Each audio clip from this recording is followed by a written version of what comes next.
Bueno, empezamos. Buenas tardes a todas, especialmente a Pilar Sánchez Vicente, por estar en esta Casa de la Cultura, en esta biblioteca, presentando su nueva novela.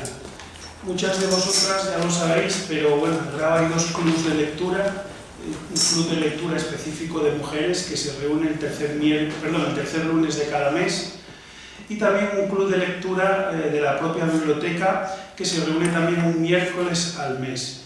Si muchos participáis en ellos, pero que sepáis que existe y que es una forma de que los lectores nos juntemos y que un acto íntimo como es la lectura también se haga social. Dicho esto, vamos con lo importante. Si me permitís, voy a empezar con una presentación un poco más estándar y luego ya profundizo un poco en unas reflexiones que me producen a mí la lectura de este libro. Pilar Sánchez Vicente es historiadora, documentalista y escritora. Actualmente trabaja como archivera en el Tribunal Superior de Justicia de Asturias. Ha sido guionista y presentadora en Televisión Española y en el canal internacional también en Televisión Española. Es autora de numerosos artículos y publicaciones, y entre sus libros destacan Breve Historia de Asturias, publicado en el año 86 y reeditado en el 2006, Comadres, del año 2001, Gontrodo, La hija de la luna, del año 2004, La diosa contra Roma, publicado también por Roca Editorial en el año 2008, Operación Drácula, del año 2010, y Luciérnagas en la memoria, del año 2013. También es coautora de un cómic, El fantástico viaje de Selene, del año 2015, publicado en asturiano y en inglés. Y menciono al cómic profeso porque muchos de vosotros sabéis que yo soy un muy fan de los cómics, un friki que dirían mis niños. Entonces por eso me presta también que haya hecho su incursión en el mundo del cómic como coautora de este título. En el año 2011 el Consejo Comarcal de las Mujeres de la Comarca de la Sidra le otorgó el premio 8 de marzo por su trayectoria personal, profesional y humana. En el año 2016, la Asociación Cultural La Ribada le concedió el premio Timón a la mejor escritora asturiana en castellano, en reconocimiento a su trayectoria literaria.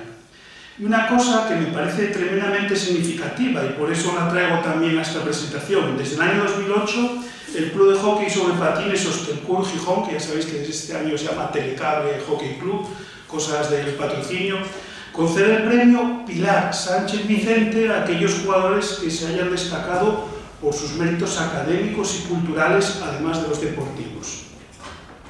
Hoy nos ven aquí Mujeres enterradas, una novela que narra la historia de una escritora suiza. ¿Qué dije? Enterradas. Mujeres errantes. Por Dios, esto hay que cortarlo luego.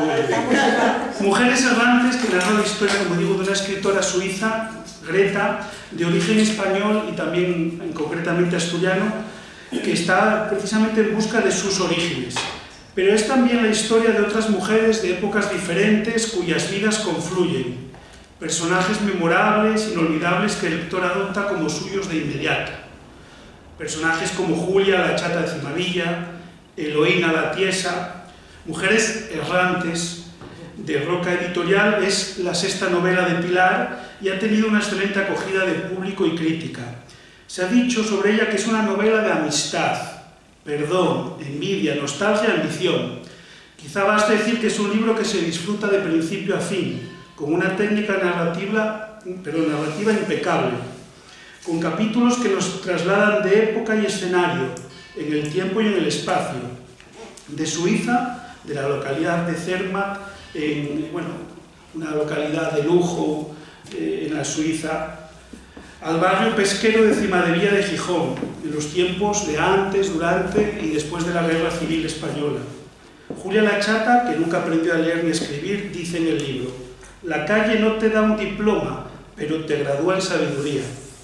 La vieja chata relata a una extranjera, a la protagonista, a Creta, su vida, la dura vida de Cimadevilla en aquellos tiempos, pero al mismo tiempo nos lo está contando a nosotros, a los lectores, a nosotros que somos asturianos y casi vecinos de estos personajes de Gijón. y que aún así nos sorprendemos tanto como la escritora suiza de este pasado que fue no hace tanto y de este lugar que fue y que es este mismo lugar. También veremos Nicaragua con los ojos del entrañable cura Guillermo Espósito, amigo de Gaspar García Laviana, un personaje, este último histórico, tremendamente interesante. Lo llamaban el Che Asturiano, y era un cura que algunos conocéis que luchó en la guerrilla sandinista contra la dictadura de Somoza. Junto a Greta viajaremos en distintas épocas de su vida a Berlín, a Londres, mujeres errantes. Está escrita con fluidez, con pasajes y personajes, como ya dije, memorables, llenos de matices. Conoceremos a Úrsula, a Marcus. Yo siempre dije punk.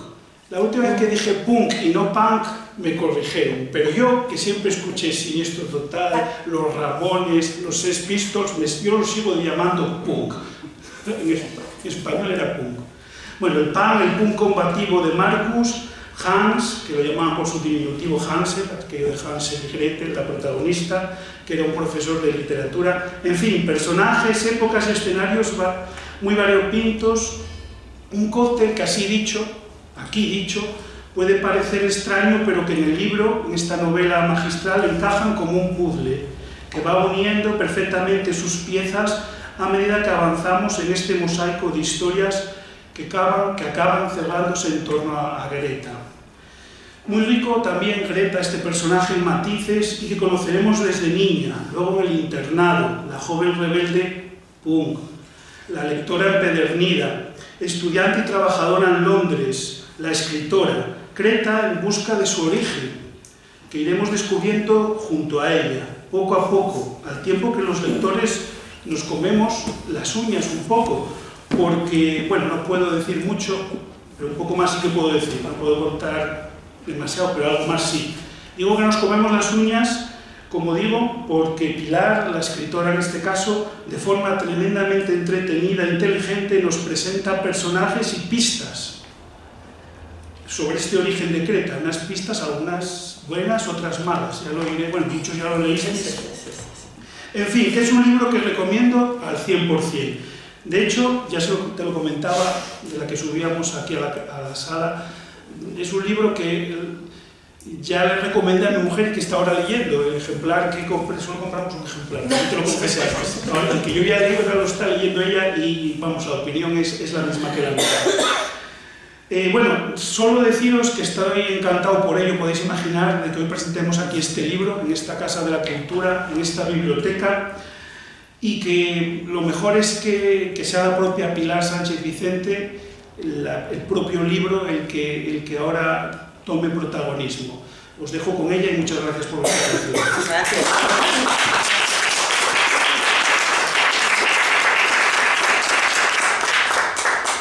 Muchas gracias por haber venido. La verdad es que muchas gracias, Gustavo. La verdad es que, y Ana, por haberme traído. Los clubes de lectura y las bibliotecas cumplen una función impagable en la sociedad y algo que nunca me cansaré de repetirlo, y es allí una de las razones por las que las bibliotecas siempre, de alguna manera, y ese amor por los libros van a estar presentes o están presentes en todas las mis novelas desde la primera.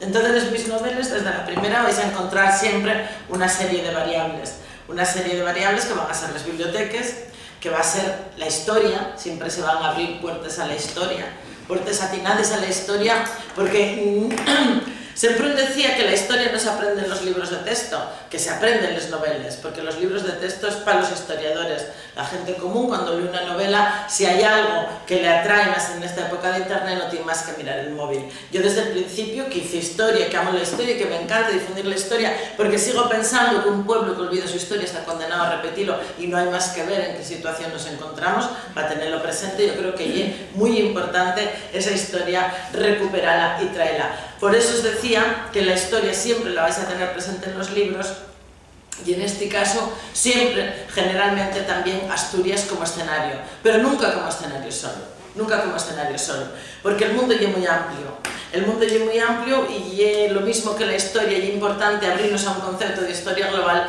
también es importante precisamente para esa identidad que buscamos y que los personajes busquen, y es muy importante también tener esa dimensión global. cuando hablábamos de... Antes os decía, yo pongo a hablar y vosotros ya me vais siguiendo. Como os decía, siempre va a haber cosas de bibliotecas, siempre va a haber algo, un toque de bibliotecas, siempre va a haber algo de historia, un toque de historia, y siempre y fundamentalmente va a haber mujeres. El hecho de que haya mujeres, pero no mujeres como reinas, no mujeres como dioses, sino mujeres como protagonistas de una historia pequeña e irrenunciable donde tuvimos siempre la voz silenciada. Yo hice historia, y puedo decirlo, que los años que estudié historia, la historia se estudiaba, que me cojo el pelo que tenéis mucho calor aquí, la historia que se estudiaba era una historia que la podíais parcelar en la parte política, la parcelabais en una historia social, en una historia económica, pero ya a finales, hacia los años 60, 70 en Francia, 70, 80 en España, donde empieza a aparecer la historiografía de la vida cotidiana. Y cuando se empieza a hacer hincapié y se empieza a mirar hacia la historia de la vida cotidiana, de repente emerge como una fuerza inusitada, como una fuerza latente, y sobre todo porque ahí estaba desde el principio, la historia de la mujer, que empieza a cobrar una identidad aparte. Yo afortunadamente acabé la carrera y me especialicé en la historia de la mujer medieval y tomé contacto en aquel momento con todo ese magma de historia de la mujer en todos los ámbitos y en todos los espacios históricos que se estaban empezando a dar. ¿Por qué? Porque efectivamente, por ejemplo, en el caso del medievo, tú estabas en el medievo y el medievo era una época donde las mujeres parecía que no tenían ningún tipo de presencia, pero cuando rascabas realmente y entrabas a la realidad de las partidas, de los fueros, a la realidad de la vida cotidiana, descubrías que su presencia era la base. ¿Por qué? Porque los señores se llevaban a los hombres para las guerras, la mitad, heridos o no, eran gente inútil que acababas junto con los viejos teniendo que mantener en casa, y eran las mujeres las que se encargaban del mantenimiento de todas unas estructuras sociales enormes que podéis imaginar, desde lo que puede ser coger la manzana, hacerle la mermelada, tender los pites, cambiar la leche, lo uno o lo otro. Esas mujeres anónimas que descubrí fueron las que siempre tengo presentes en mis novelas. En esta novela vais a tener pescaderes ambulantes, vais a tener gente de Cimavilla, vais a tener escritores.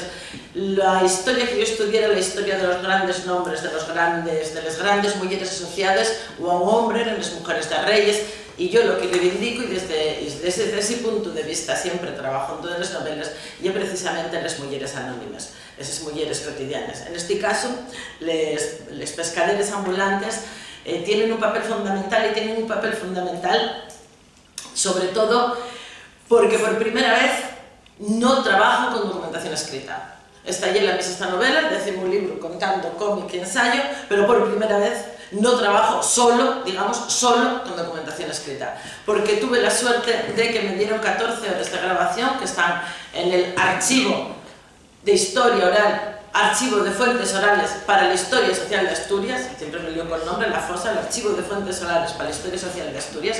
Es un archivo que se dedicó a recoger las historias de vida de personas y colectivos que estaban a punto de desaparecer. Entonces tienes sindicalistas, mineros, pescaderes, azabacheros y azabacheres, personajes de muy diferente índole, gente ya mayor con la que en el momento en que se fuera se iba toda una historia de esta región, y los dos pescaderes que yo tenía en las horas de grabación coincide que eran dos mujeres, la Tarabica, Redesvinda Sánchez la Tarabica, y Chelo la mulata, una ya muerta y a la otra todavía tuve la suerte de estar el otro día con ella, aunque está más en el pasado que aquí se cuenta que en el presente actual.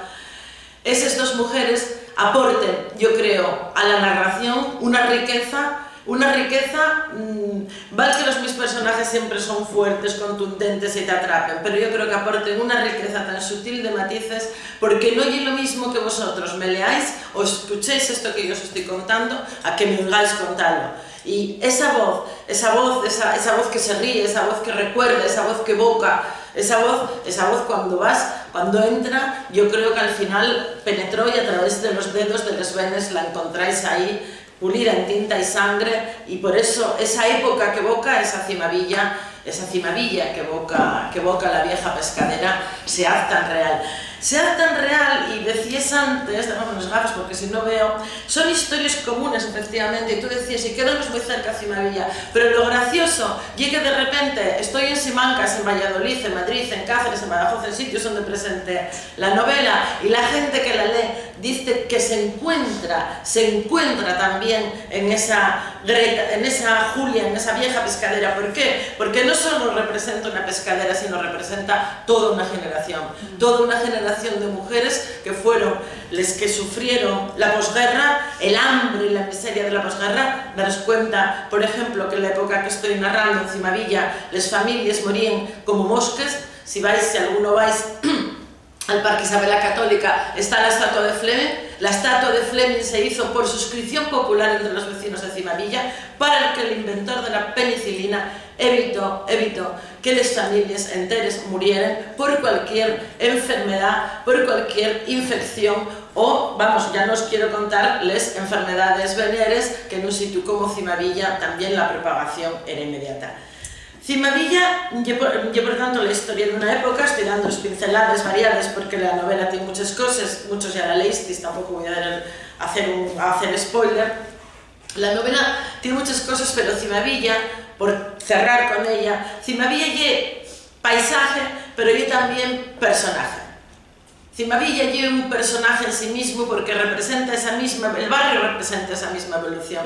Para los que no lo sepáis, Cimavilla es un barrio pesquero, por la Cuesta del Cholo subían las ballenas allá por el medievo. De entonces para acá, hasta finales del siglo pasado, siempre fue un barrio pescador, donde la gente vivía de lo que pescaba. Si no había pesca, no había comida, y punto. La situación hasta los años 60, que viene la emigración, que es otro de los aspectos que aquí se muestra, hasta los años 60, que viene la emigración, Cimavilla y un barrio donde se da el barraquismo y la autoconstrucción. Cada uno llega, pon 4 chapes, pon 2 ladrillos, pon paredes de barro, pon un tejado uralita, y ahí va adosando y viviendo según va creciendo. ¿Qué sucede en los años 60? Sucede que se abren las puertas a la emigración. Se abren las puertas con la entrada de los turistas, la necesidad de las divisas, el convenio con el barco con los americanos, ya se abren las puertas para la emigración. Por la migración controlada, porque como en otras muchas cosas siempre se piensa que emigraban los paisanos, y esta es una gran sorpresa, yo no lo sabía, pero hay una sorpresa que mucha gente en todas las presentaciones que llevo me comentó que chocaba, esa emigración absolutamente ordenada y controlada que se producía, y cómo esos países, Suiza y Francia, en ese momento que se abre, lo que piden es mujeres. Lo que piden y mujeres para la reagrupación familiar. Claro, la gente más joven también choca mucho saber, hay aquí personas que seguramente lo recuerden porque lo hayan contado, pues, digo yo, pedían la firma del padre o del marido, la firma del cura, y luego el certificado médico del saneamiento, de tener, para las mujeres poder salir, tener los dientes, tener bien la boca. Pero tal era la demanda que había, tal era la miseria, la familia demanda, que en Cimavilla tuvieron que abrir una oficina en exclusiva para la gente del barrio, quitando la de Gijón, que esa ya llevaba otro montón de gente. Eso va a modificar mucho las costumbres del barrio. Hay también evidentemente un proceso de gentrificación, y esa ya es la vida pesquera. Pero Cimavilla también tenía esa otra parte lúdica. Cimavilla, durante la guerra, Cimavilla durante la posguerra y hasta los años posteriores al franquismo, en Cimavilla había tantos chigres como burdeles. Exactamente, había el mismo número de chigres. Llegó un momento en que hubo el mismo número de chigres que de burdeles. Bien, y es cierto que en los chigres lo mismo te saben de sardines. Llegaba el pescador que no tenía casa, vivía solo lo que fuera, lo mismo llevabas y allí amarrabas, te bebías, comías o lo que fuera, y luego ya ibas para enfrente, que era donde estaba la casa Puig, con perdón, pero efectivamente así era.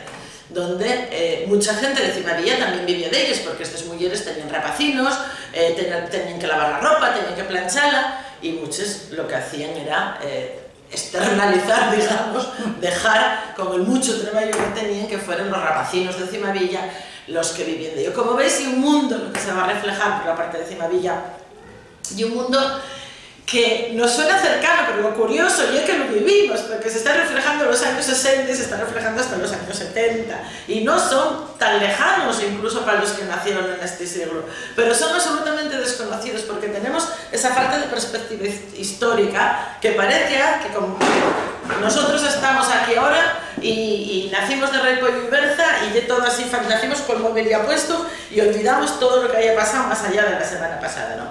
Eso es muy importante, esa parte de la historia. Otros escenarios, decía él, otros escenarios son Berlín, va a ser Londres, en Londres transcurre también gran parte de la novela. Y en Londres Greta, que es donde está afincada Greta es la otra, estábamos hasta ahora, Julia es la vieja pescadera, Greta es la escritora suiza, que como bien os decía Gustavo, es la escritora suiza que buscando su identidad, bueno, el libro empieza, esto no es spoiler porque yo lo del principio, esta Greta que lleva una vida autodestructiva, es una figura que llegó a ser una destacadísima figura literaria, pero en su vida personal entraron los drogas a caballo, que en ese sentido anótalo porque yo también un homenaje a mi generación, que tiene esa comida en la cohorte, esa cantidad de gente que murió por el caballo y por los drogas en los años 80, ¿no?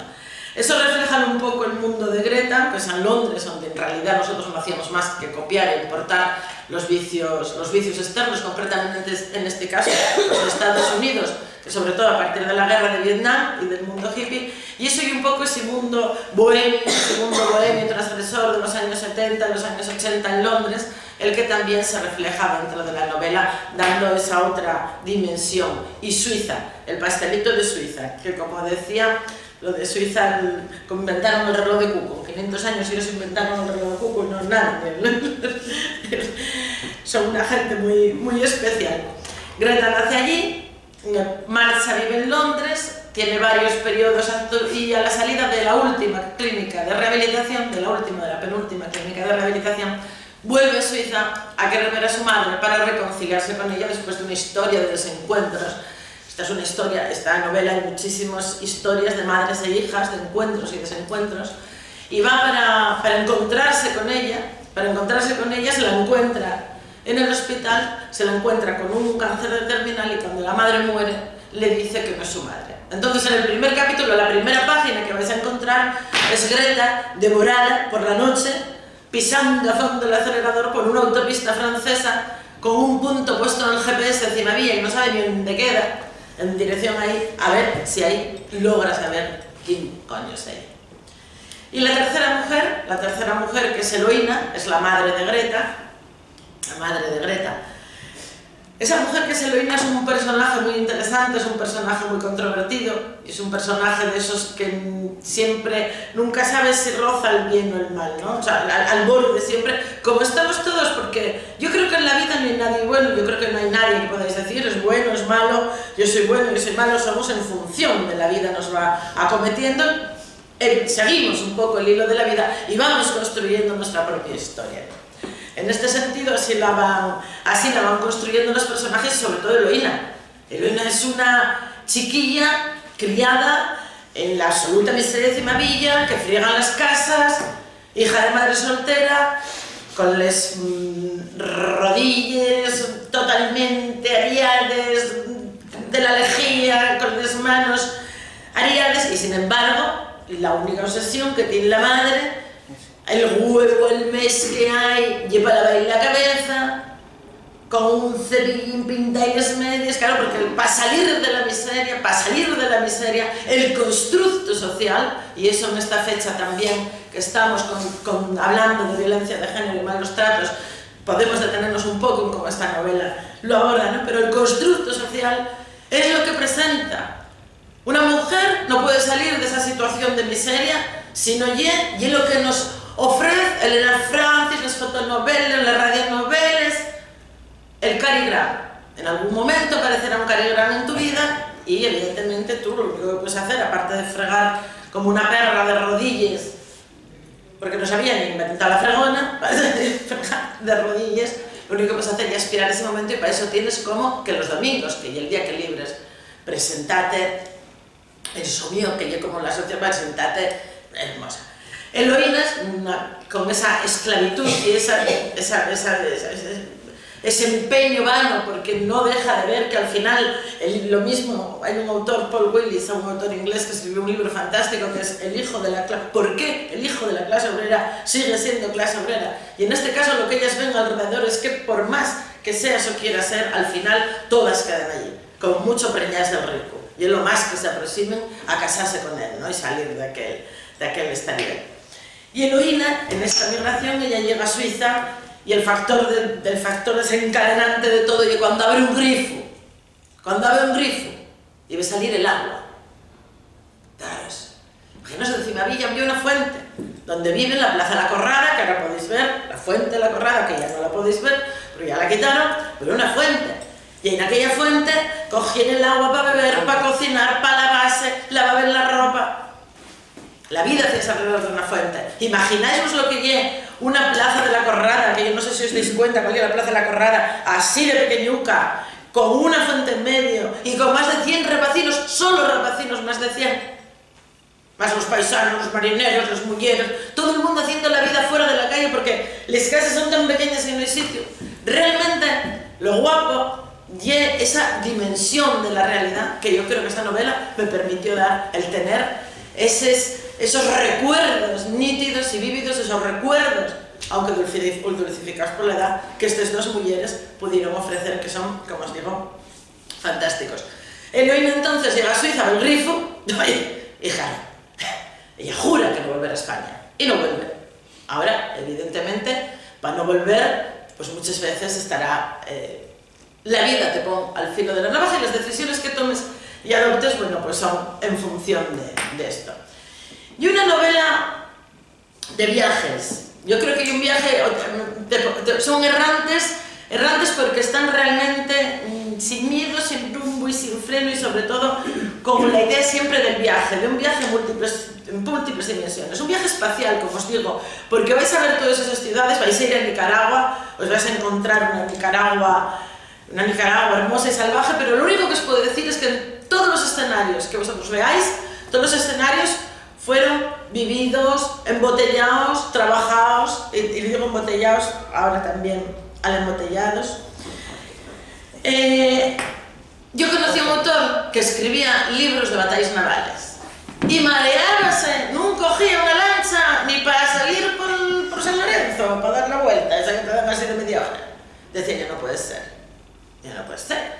Yo parece que si escribo algo y quiero que esa sensación de la riqueza y el lujo suizo, o esa sensación de la cimavilla húmeda y llena de gente apretuguñada, descalzos, desnudos, esa sensación como el olor a saín y el ruido de la tolva, esas son sensaciones que yo creo que si no las vives, es muy difícil que las puedas transmitir. Y yo tuve la suerte también de que esa cimavilla yo conocía a Tarabica. Yo era muy pequeña, pero yo tenía unos tres abuelos pescadores y la Tarabica también formaba parte de aquello. Voy a hacer un inciso publicitario porque me olvidárseme. Y ya que antes hablabas de todo lo que yo tenía, los vídeos, los noveles, no sé qué. Bueno, tengo una página web, pilarsantevicente.es, donde... todo junto, así sin más, donde lo podéis encontrar todo quiero decir, efectivamente, todos los programas de televisión. Yo tengo a mi gala haber hecho los únicos 5 minutos en asturiano que se hicieron en el canal internacional de televisión. Duró el proyecto, me parece que fueron 30 40 programas. Pero bueno, 30 40 programas, 5 minutos en asturiano. Retallos de Asturias se llamaba. Y hay un montón de información, entre ellos todas mis anteriores novelas, porque quitando Luciérnagas y estas están todas agotadas. Pero están los PDFs de imprenta que os podéis descargar. Y ahí, en esa novela, os podéis encontrar les voces de les pescaderes troceades. Voy a explicaros qué pasó. Claro, yo me enfrenté con 14 horas de grabación, unas 14 horas de grabación que poniente los pelos como escarpis y dices tú, pero yo qué voy a novelar de esto. Pero si estoy para publicar 7 novelas, o sea, estos vídeos son para yo solas, yo, pero ¿qué hago yo? Pues claro, el problema fue la razón de ir a Nicaragua. Tuve que dejar ya, decir, bueno, ya tenía la letra construida, ya tenía a la chata, ya había conseguido la liberación vino cuando esas 14 horas de grabación, prescindiendo de todos los datos personales, les trocé y son audios, microaudios de minuto, de medio minuto, que podéis consultar también en la página web. La página web, hay una pestaña por cada libro y en la de Mujeres Errantes vais a tener estos audios. Os recomiendo encarecidamente que los escuchéis, porque hay uno que es el del aborto, o sea, lo que no hay son datos personales de nada. Y cuando es uno de estos, como es una descripción del caso del aborto, pues están troceadas para que no se haga larga, para hacer una imagen completa. Ese del aborto, por ejemplo, es fantástico, porque están contando con esa naturalidad cómo vas y te explica, con esa pera marrón de los mocos, esta la que metías el jabón, luego con jabón echado, luego poniste patas arriba, y luego, como tienes el feto de los muebles, bueno, todo muy normal por el pie. Esta limpia fila que separa cuando la vida vale tan poco y la muerte está tan presente, la vida no vale nada, esa riqueza de la vida que a la vez lo convierte todo en alegría, a la vez capaz de sacar alegría de la más absoluta miseria, porque claro, en aquel contexto, por ejemplo, los índices de suicidio que tenemos ahora son impensables, porque allí ya te mueres sin falta, no te da tiempo a matarte, a pensar qué hielo que no tienes, a pensar qué insatisfacción tienes, porque en realidad tienes tan pocas satisfacciones, y además consideres que esas satisfacciones o insatisfacciones no te corresponden, porque hay un poco lo de los malos tratos, ¿no? En la novela yo creo que están reflejados, en la novela coincide que están reflejados precisamente esos dos aspectos del maltrato y de la violencia. Por un lado, cuando enfoques la vida en Cimavilla, claro, entiendes todo esto, deduces, entiendes de todo, que claro, yo creo que queda sutilmente reflejado el problema que era. Tú ya es una paisana de los años 40, de los años 50, de los años 60, incluso de los años 70, y si me apuras, hasta de los 80 en algún sitio pequeño, por no decir ahora. Y tú quieres separarte, y la primera que te dice que no, y tu madre. Y si no, dístelo a la suegra, y si no, dístelo a la hermana, y si no, la cuñada, y si no, todos, pero la familia y es la primera. Y en aquellos años, el cura, vamos, no se te ocurre ir a confesarte diciendo que vea, tú aguanta. Les vecinas, todo el mundo calla porque todo el mundo tiene lo suyo.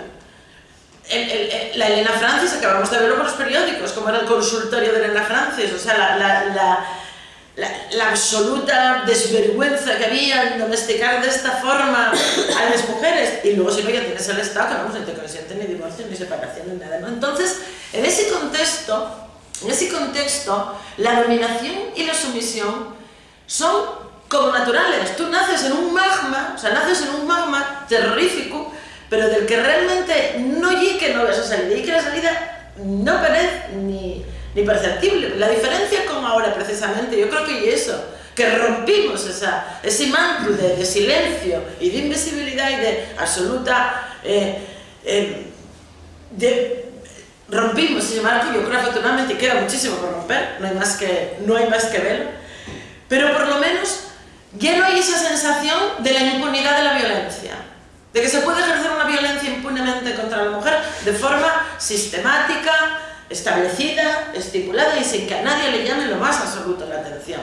Porque tener en cuenta que eran unas mujeres además con unas cargas familiares, claro, no había ni dependencia, ni residencias, ni Cristo profundón. Cargabas allá con la madre, cargabas con la suegra, cargabas con la abuela, cargabas con el abuelo.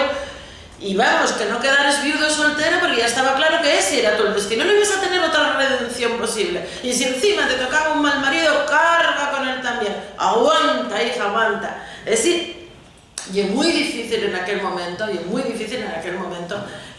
poder romper ese vínculo. Greta y otra forma de maltrato. Porque Greta no ejerce el maltrato de Greta, el maltrato de Greta no se ejerce en un contexto, como decía él, de analfabetismo, de miseria, de alcohol, bueno, ellos tienen las drogas, también tienen de todo, sí, ellos tienen de todo. Pero Greta, claro, Greta, el que ejerce esa violencia, para empezar, yo un profesor de universidad, y una forma el lenguaje es mucho más sutil, la violencia siempre adquiere unas formas mucho más sutiles, pero no deja de ser una absoluta dominación, una absoluta dominación. Y en este caso, hay violencia sexual y dominación sexual también. El hecho de hecho, Greta en todo momento, Greta se considera una persona, Greta, que fue hippie, una persona libre, independiente, no lo contempla realmente, no ve la que tiene encima, no la identifica siquiera, aunque ahí ya te digo que entran otras cuestiones también, porque ahí ya entra el tema drogas. Pero como os digo, hay distintas fases de violencia de ello, y el hecho... Hay sexo, drogas y rock and roll, efectivamente. Entonces novelas tienen que haber sexo, drogas y rock and roll, si no, no vendes nada. Eso dijo mi padre, que en paz descanse, desde la primera. Dice, Fía, tú esto si quieres vender novelas, tienen que tener sexo, drogas y rock and roll. Y dije, sí, papá, yo, muy formal, entiende todo. Pero además coincide que doy clases de fantasías sexuales, que suena muy bien, en la Universidad de Oviedo, en un máster de sexología. Entonces no me pude yo... Bueno, quise meter aquí un poco de fantasías sexuales, pero como son un poco extremos, la parafilia que siempre llevo de las fantasías, al querer hacer la realidad a costa de otro, se convierte en una parafilia como puede ser la pederastia, por ejemplo. Hablaba antes del embotellado. El embotellado y un arte que encontraréis aquí dentro, sobre el cual no voy a daros muchas explicaciones, porque supongo que lo leeréis. Y bueno, y una forma de ver la vida, de ir embotellando las cosas, que yo una de las cosas más llamativas, a mí me costó muchísimo ponerlo, porque, insisto, de una forma de ver la vida, y permite también que se entiendan muchas cosas, roza a veces algún punto de mindfulness, pero bueno, yo creo que da un juego muy bueno a la protagonista y a cómo va embotellando su vida. Y parte de su vida coincide casualmente con Nicaragua, que es el otro escenario grande, y el otro personaje grande, y con esto ya voy a ir acabando. Gaspar García Laviana, yo cuando me fui a Nicaragua, como os decía, con la novela ya metía en la cabeza que no sabía cómo salir de ella, aparecióme, presentóse Gaspar García Laviana, voy diciendo, hicimos un intercambio. Yo daba la voz a él, porque en aquel momento además yo daba la voz a él, aquí vais a encontrar los libros los poemas de su libro Cantos de Amor y Guerra, que ahora se va a reeditar, ahora os cuento muchas cosas que se van a hacer ahora de Gaspar. Cuando yo fui a Nicaragua, Gaspar permanecía en Asturias, bueno, pues tenía una calle, hacíase un homenaje, la mitad de la gente contaba, eso no sabía quién era. Claro, cuando llegabas a Nicaragua, dabas cuenta de la importancia que había tenido dentro del marco de la teología de la liberación. Allí está a la misma altura que Camilo Torres o Ernesto Cardenal, y la consideración que tenían de él, un hombre también que si lo dijéramos en términos actuales diríamos que luchó encarnizadamente por el empoderamiento femenino, que es un término que él jamás habría utilizado porque no existía, pero que nos da una idea de cuál era la lucha que él tenía allí en aquel país, porque veía perfectamente, porque si aquí era el alcohol, allí era el guaro, y al final quien realmente ese mundo, volvemos al principio, ese mundo que lo mantenía las mujeres, que si tú si les enseñabas a manejar una máquina de coser y les financiabas una máquina de coser, podían mantener no una familia, sino incluso hacer un negocio, y no se gastaban en guaro, ni se gastaban en vino, ni se bebían las perres, que era lo que Suiza y Alemania y Francia también querían evitar en aquel momento cuando se abrieron las fronteras, y por eso pedían mujeres, porque sabían que iban a responder de otra manera. Yo no lo sabía entonces, y cuando realmente vi la dimensión de la figura de Gaspar, como Daniel Ortega está empezando a borrar el nombre de algunos hospitales, de algunas casas, pero seguía tan vivo en la memoria de la gente, yo decidí que iba a entrar y que iba a ser el nexo de unión, y que iba a darle un protagonismo que yo desde los 17 años que tenía cuando murió, y algunos recordaréis que vinieron los Quilamayún, hubo una misa de campaña y se hicieron actos por todas Asturias. Yo dame cuenta que este año, precisamente 2018, iban a hacerse los 40 años de aquel asesinato en una emboscada, porque murió el 11 de diciembre de 78, pues quise meterlo. Sobre todo también vais a encontrar sus audios al lado de los audios de las pescaderas, en la misma página de la novela, porque volví con esos audios de allí. La familia del de allí, la Asociación de Mujeres Bahía, de San Juan del Sur de Nicaragua, que era como su familia de allí, me dio los audios de grabación también con la idea de que de alguna manera todo aquel esfuerzo y todo aquel empeño por luchar contra la injusticia social no cayera en balde una vez más, ¿no? Y ahí están esos audios que podéis escuchar. Uno es cuando él vino por última vez a España, se reunió en el Arzobispado de Oviedo, y de ahí toda esa información que él narra es lo que está basado en la novela, aparte de los cantos de amor y guerra. Y luego está la última conexión que hizo por radio, y esa está él hablando para la radio de aquí de Asturias desde el campamento. Se oye el helicóptero, se oyen los disparos, y bueno, es muy tierno porque llega un momento en que él dice, cuando acaban de entrevistarlo, de preguntarle y tal, le dice que si puede hablar con sus padres porque la Navidad se acerca, y que si todo va bien, pues que intentará salir como pueda para pasar las Navidades en casa, y si no, que sabe que los quiere mucho y a los 3 días le matan. Pues bueno, ese documento tiene un valor también muy fuerte para quien considera la figura de Gaspar. Podéis encontrar también en la página web de la novela, hay un artículo también de Gaspar Vive, que es un artículo que publiqué este año en la revista Prímula, la de Cabueñes, que hace una síntesis de la vida de Gaspar. Y cosas guapas que se van a hacer este año para Gaspar, coincidentemente, y además todo lleno de muchísimo voluntariado. Pues ya si sabéis de cómic, va a sacar Ruma Barbero de Gaspar García Laviana precisamente. Los del foro Gaspar García Laviana sacaron un libro también de Gaspar visto desde Asturias. Se va a reeditar, la editorial Hoja de Lata va a reeditar los cantos de amor y guerra metiendo nuevos poemas inéditos, y ahí me siento súper orgullosa porque conseguí que Yoconda Belli se leyera. Yoconda Belli, aparte de ser una autora fantástica nicaragüense, fue guerrillera con Gaspar, y no solamente me dio la frase para la novela, sino que también anteayer, nos llegó el prólogo para esa reedición del libro de Gaspar, y bueno, estamos muy, la verdad que muy contentos. ¿Y qué más puedo contaros? Pues no sé qué más puedo contaros. Yo creo que ya os conté bastantes cosas. Debéis estar un poco atoreados, diréis, queremos ir a cenar o algo. Así que...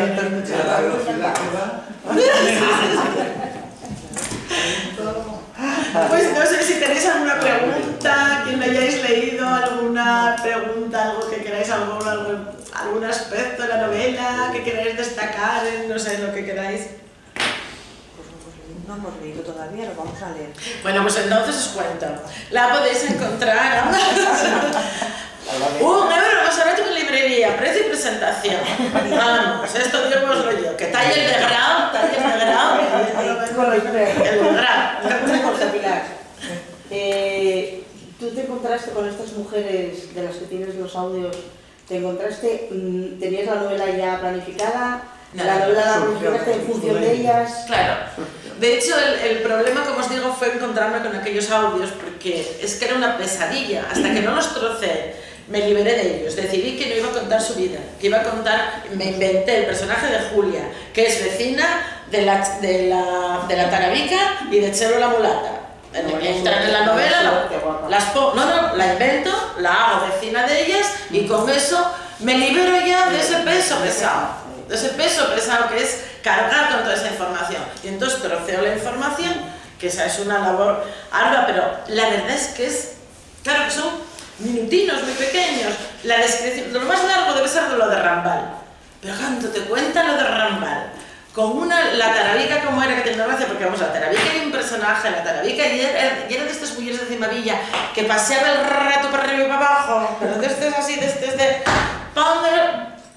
vamos, de estos que llevaba la palabra rato en la boca todo seguido para espantar. Los morrongueres eran unos personajes muy curiosos. Los morrongueres eran unos personajes que, por ejemplo, lo de no aprender a leer y escribir lo llevaban orgullo, pero nadie os engañaba a los cuentes y nadie os engañaba un pescado, vamos, te montaban. Si alguien recuerda haber ido por Cimavilla, por Sisión, o los que venían incluso porque cogían el tren y muchos llegaban hasta Grau a cambiarlo por otros productos. De hecho, el pescado recorría todos los tonos interiores.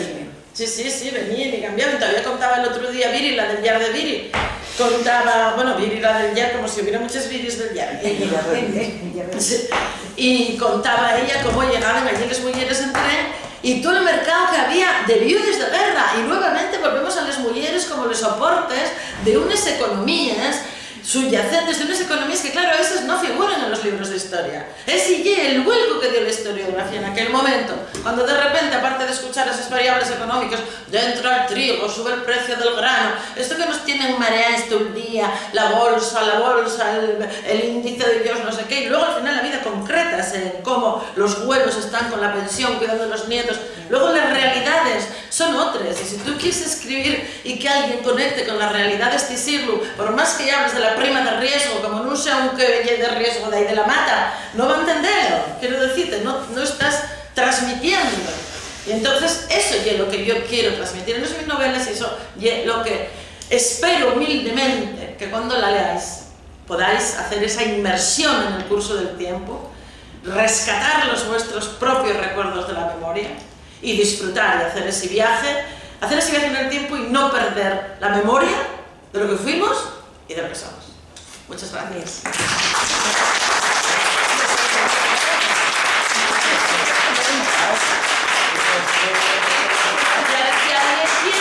Advierto pues que él lleva el libro, fírmalo, pero no solamente lo firmo, lo sello. Y el sello, y un sello donde va aquí un besugo gigante, montáis las tres mujeres, Greta, Eloína y la chata, en un mar de letras, y además está hecho, diseñado por el niño, que es uno de los grafiteros, porque hay que tener amistades entre los de los grafiteros más famosos ahora mismo de Asturias. No sé si llegará a ser Bansky, pero por lo menos ya tal. Así que nada, yo aquí a vuestra disposición. A ver. No, que porque aparecía Gaspar. Gaspar apareció por eso. Gaspar apareció por ese punto porque mágico. se topó con él. En ese punto mágico, ahora que tú no lo leíste. Todavía no lo tengo, pero lo tengo, pero no digo nada. Porque tú ya verás que andas para la novela. Vale. No te creas con un rollo con la Greta, ¿eh? No te digo nada, puede ser. Vamos a mantener la intriga. No vamos a dar pistas ni que sí ni que no. No,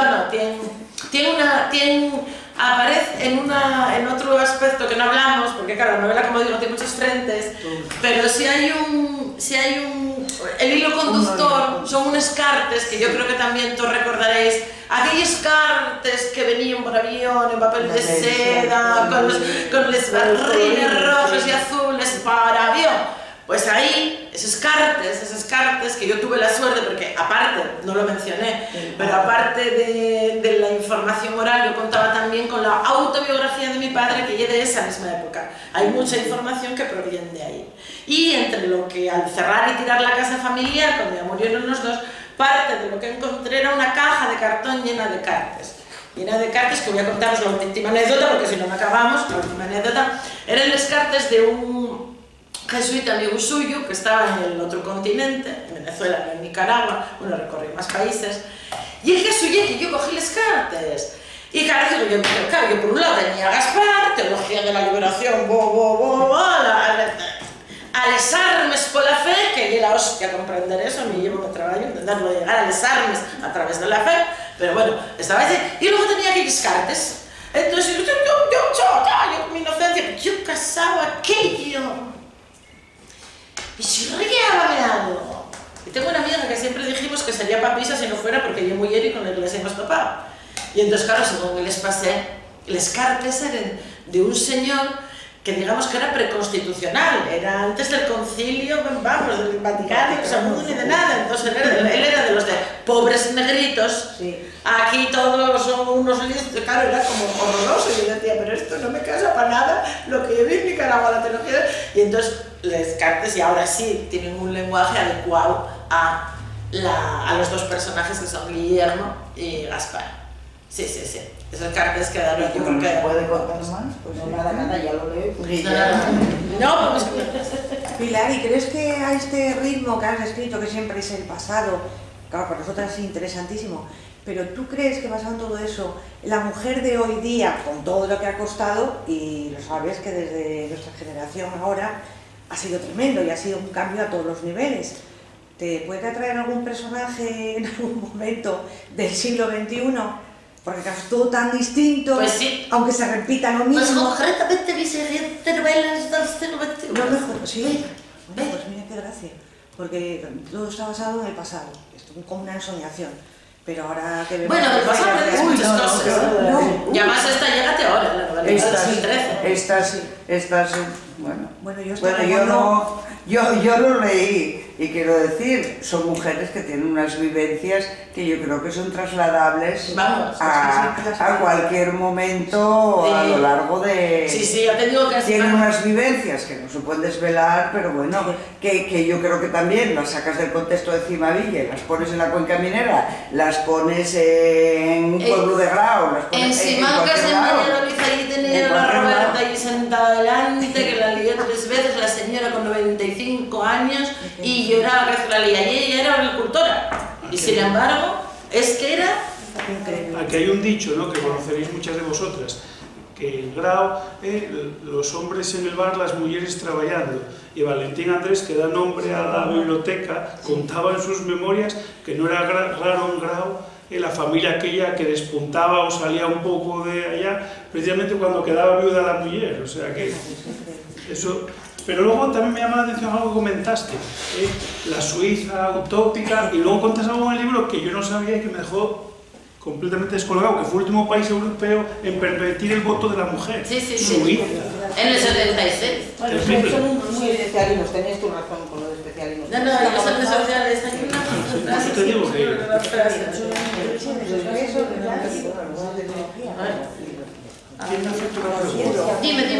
Dime que mientras busco. Dime. Es que, bueno, en principio felicitarte por el libro. No lo he leído, pero tengo muchas ganas de leerlo. La verdad que me resultó, pues, como muy atractivo todo lo que has contado. Y bueno, también decir una cosa. A mí parece que ha habido muchos avances, por supuesto, pero que hay muchas cosas de las que dijo la escritora que todavía siguen vigentes, y que todavía queda mucho por hacer. Es decir, que estamos todavía en el patriarcado, no lo olvidemos. Y eso por ahí. Y otra cosa que lo que pasa es que tengo que leer el libro. Hay una cosa que me llamó mucho la atención y que me gustó mucho, lo de la anécdota, bueno, la anécdota no, la historia que contaste de la estatua de Fleming. Y es que era para preguntarte cómo lo has sabido, porque ha habido años y años y años, y en Gijón esa historia no se conocía. Que las mujeres o los vecinos de Cimadevilla llevaban al parque de Isabel la Católica en sus fiestas los ramos de flores. Todos los años, saliera o no saliera en el periódico, se supiera, se diera importancia, se dejara de dar importancia, los vecinos y vecinas de Cimavilla cogiendo sus coronas de flores, pagases con de pericote, como pagaron la estatua, y hasta el día de hoy, que todavía este año, ahora sí. Ahora, por ejemplo, no salen, este año salieron y fotos y tal, y no sé qué, pero bueno, tal vez... Claro, vuelves a dar un poco de... Pero en realidad, si miras la televisión y miras lo que te ofrecen, y como cuando antes hablábamos, las radionovelas, Elena Francis, y en el cine Cary Grant, y eran 3 cosas que eran lo mismo, y ahora igual, o sea, tienes una política polarizada, y parece que sigue el mundo que ves, pero luego el mundo sigue transcurriendo, sigue discurriendo, la gente sigue trabajando, sigue casándose, enamorándose, qué bien va, escribe, pinta, crea, toca música, y el luthier, qué sé yo, la cantidad de cosas, hay siempre muchísima más vida. Y yo creo que eso es muy importante, precisamente, cuando, desde mi postura, cuando coges el bolígrafo, digamos, coges el ordenador, cuando desde la trinchera literaria, el posicionamiento precisamente, y una postura de volver esa voz, y una postura de dar voz a la gente que la tuvo silenciada, porque esa gente y una gente anónima, pero es la que movió el mundo, son hombres y mujeres que movieron el mundo, y que no tienen derecho nunca, ni a un párrafo en los libros de historia. Por lo tanto, ¿qué menos? Que son grandes historias de gente pequeña, de gente, o pequeñas historias de gente grande, como quieras, porque... Y en cierta manera, por ejemplo, sus personajes, es que ya te digo que no leí la novela, entonces que me cuesta mucho trabajo decirte hablar cuando no conozco. Sí, vamos, pero estamos hablando de marcos teóricos generales.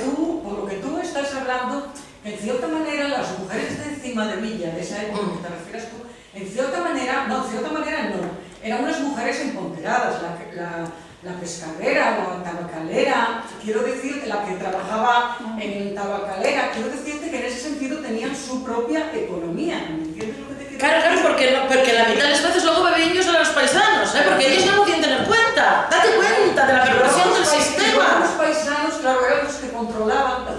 Claro, es que una mujer no podía ir al banco y hacer una cuenta hasta los años 70. Es que por eso a veces cuando la gente joven sobre todo no tiene esa dimensión. ¿Pero qué me dices? Dices tú, que no, que ya no era que no se pudiera divorciar. Bueno, es que no, que ni se pasara por la cabeza. Entonces, realmente, y hablamos del constructo de predicado, claro que sí, pero la diferencia yo creo que estamos mucho más... hay conductas que antes se veían que un hombre pegara a la mujer por la calle podía parecer más normal.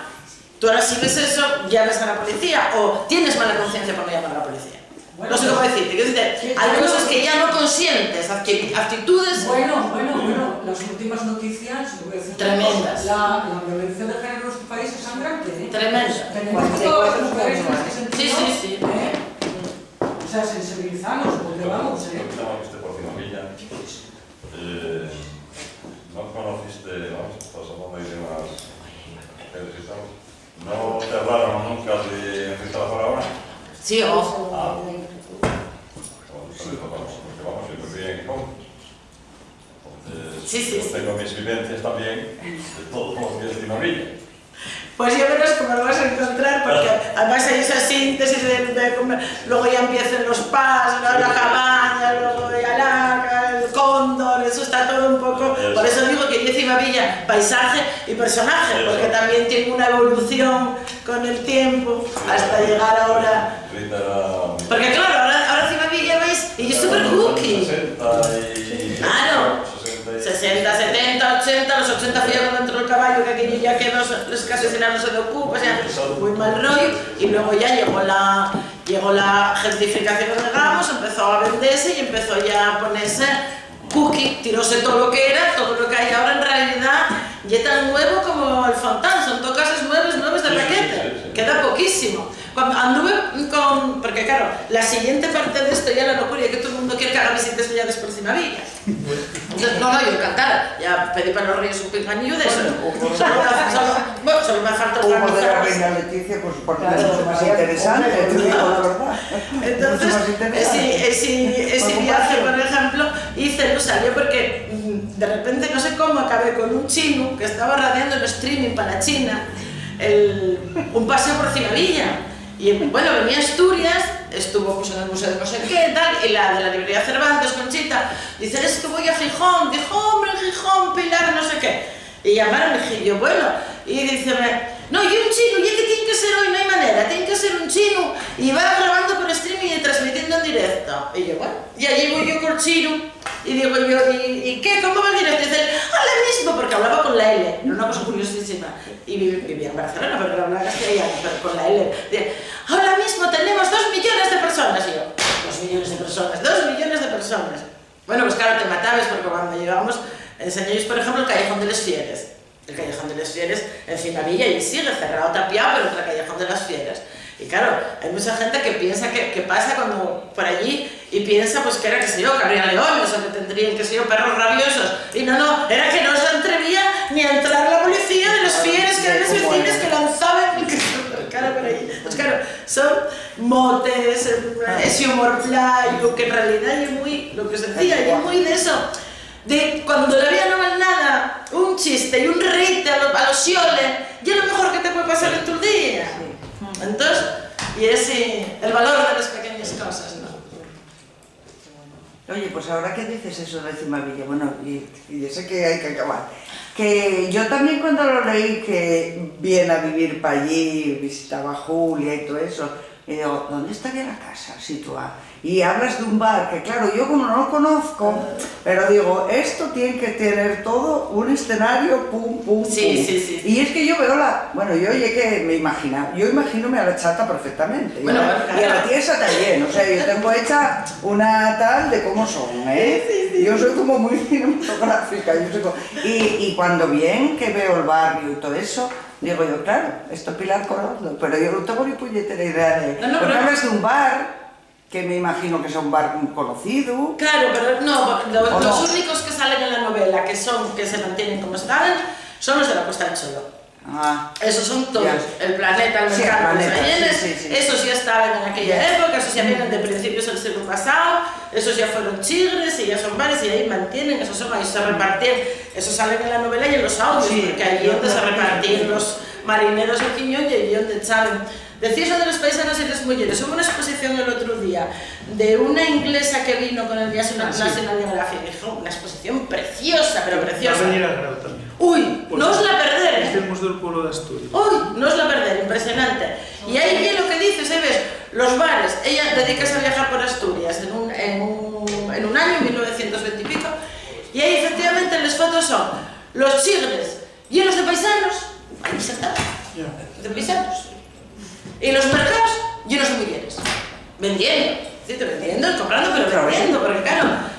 Y vais a ver una foto que yo llamaba muchísimo la atención, bueno, dos en realidad, que me hizo ver que era todo diferente, porque tú de repente ves en Tineo un camión, más bien tirando carroceta, que llega a Tineo, imaginar las carreteras, en 1920, desde Avilés, cargado de platos. Y dices, tú, llegan enteros. Y platos, pero los platos, nada de embalajes Amazon, no, ni Forespan, ni cartón, ni leche, plato sobre plato, está arriba. Yo vi esa maravillada.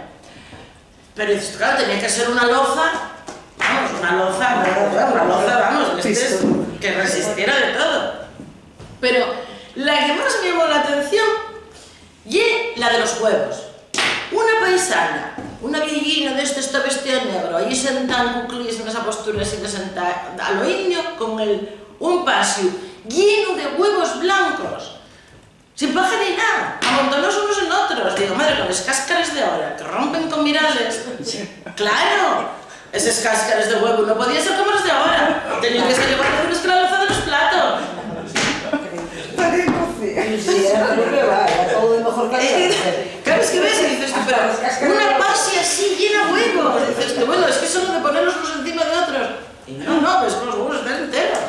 O sea, que sí, que ves. Si pones los ojos de ver, ves muchas cosas. En el mercado un grado. En el mercado un grado. Bueno, pues nada. Le damos otro fuerte aplauso a Pilar y que nos firma